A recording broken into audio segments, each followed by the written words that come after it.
I want to go across to Seema Malik of the Sharad Pawar faction of the NCP. Dr. Malik, you know, the problem here for the Sharad Pawar faction of the NCP is that in the seats where it's directly Ajit Pawar versus Sharad Pawar, at this moment, Ajit Pawar has a 86% strike rate, 6 out of 7. So in the Lok Sabha, it was the opposite. Currently, it seems Ajit Pawar being able to hold his own much more than Sharad Pawar. Where does that leave you and your party?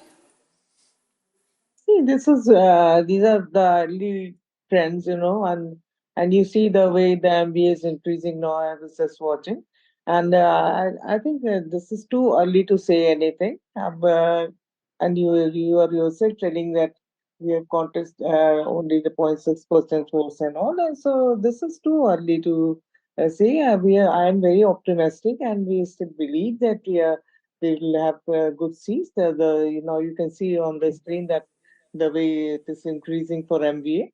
And see, I still believe that people have voted for the core issues.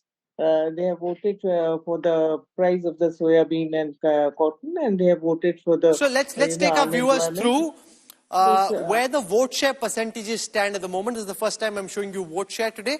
0.8% of the total votes have been counted.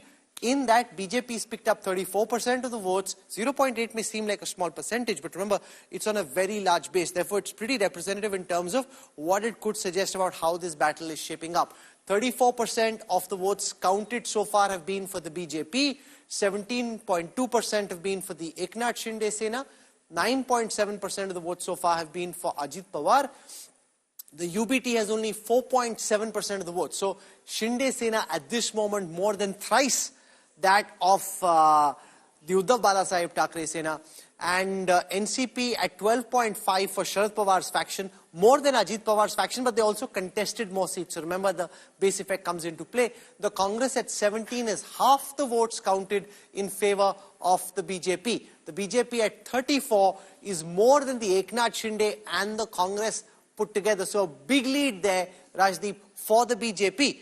And this BJP is doing well. Yeah. You see, one of the things of this election is the BJP is doing and well. crossed the halfway mark right now. BJP has crossed, Mahayuti, as per our numbers, has crossed the halfway mark in these very early trends. Remember, very early trends, it has crossed that magical 144 mark. But to take your point, Rahul, BJP doing much better than its allies.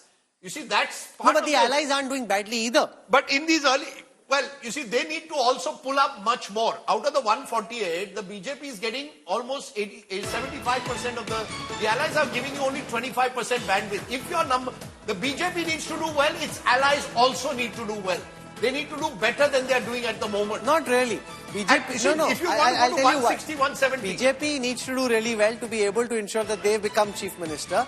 The allies need to do middlingly well so that both are put in their place. If one ally does really well, then it's problematic for the BJP. If you've got two allies, then both are in their place. It's the best case scenario from the BJP's perspective. It is, but you see, the BJP has two battles, and you mentioned one of them, which was with the Shiv Sena UBT. Amitabh made 33 seats. The other battle is really that Congress battle. Yeah. Because the better the BJP does in the battle, the more chances of the Congress not even reaching 50. If the Congress doesn't reach 50, Mahavikas Aghadi will find it almost impossible to form a government. Can I show a vote density map? What this does is, it tells you which seat is being won or lost at this moment by what percentage of vote. Of the trends that we have available, the BJP-NDA alliance is leading on 71 of those seats with more than 50% of the votes that have been counted so far. So where the BJP-NDA is winning, they are winning big. 71 seats so far have a vote share of more than 50%.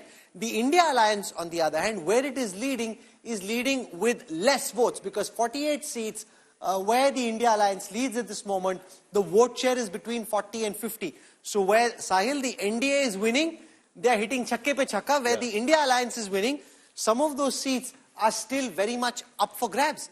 That's because the BJP, wherever the BJP has firmed up itself, BJP has always won with big margins, and they have not left those seats, like say in Mumbai, the 6 to 7 seats where the BJP is sure to win, and they don't need their alliance partners to win those seats, and they win those seats with a large margin, and that's why we are seeing this difference very clearly.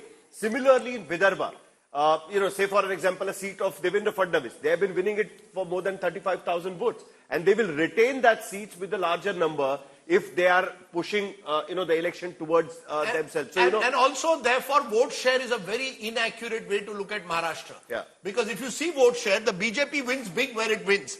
So often that can give you a misleading picture. Interestingly, You've got to Mumbai, bring it in down Lok to Sabha, vote share region by region. In Lok Sabha, the BJP-NDA got more votes, absolute numbers in Mumbai, but they got less seats. It's basically because in Piyush Goyal's seat, they won by 3.5 lakh votes, whereas in other seats, the Mahavikas Aghadi won by hardly 50,000 or 1 lakh.